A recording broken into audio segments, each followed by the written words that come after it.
வணக்கம். அக்ஷய லக்ன பத்ததி ஜோதிட ஆசிரியர் ஸ்ரீ குரு உமாவிங்கன். வணக்கம் மேம். மேம், இப்போ ஒருத்தர் கேள்வி கேட்டிருக்காரு. ஜாதகம் வந்துட்டு சுத்தமான ஜாதகம் தான். ஆனால் திருமணத்தில் வந்து தடை இருக்குது, திருமணம் நடக்க மாட்டேங்குது அப்படின்றது அவரோட கேள்வி மேம். அதுக்கான பதில்.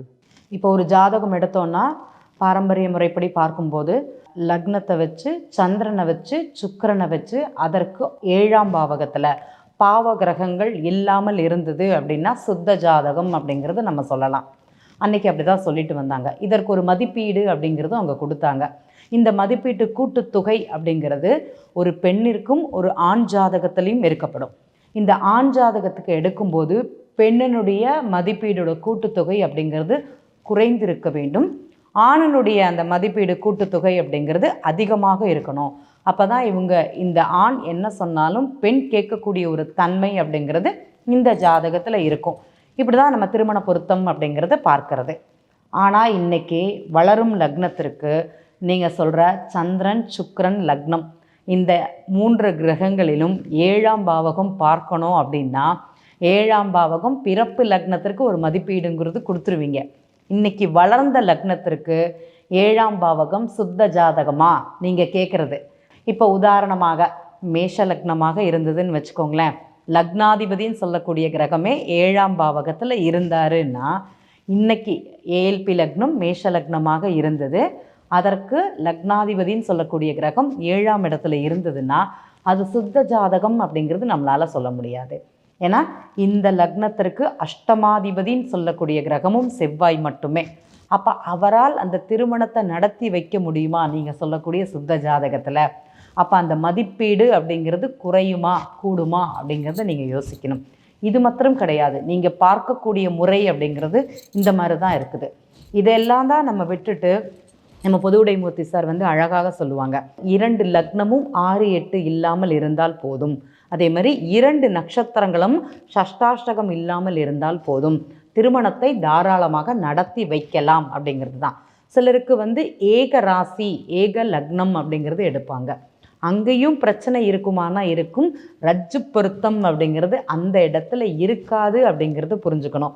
பொண்ணும் விசாக நட்சத்திரம், பையனும் விசாக நட்சத்திரம். ஆனால் பொண்ணு முதல் பாதம், பையன் 3ஆம் பாதம். நம்ம எடுத்து கல்யாணம் பண்ணி கொடுத்துர்லான்னு கொடுத்தாங்கன்னா அடுத்த தசாபுத்திகள் மாற்றம் வரும்போது இவங்களுக்குள்ள பிரச்சனைகள் பிரிவுகளை கொடுக்குமானா கண்டிப்பாக கொடுக்கும். ஏன்னா இன்றைக்கி லக்னம் நல்லா இருக்குது, நட்சத்திரம் நல்லா இருக்குது, 2 பேரும் ஏக லக்னம் ஒன்று போல் போயிடும் அப்படின்னு நினைப்போம்.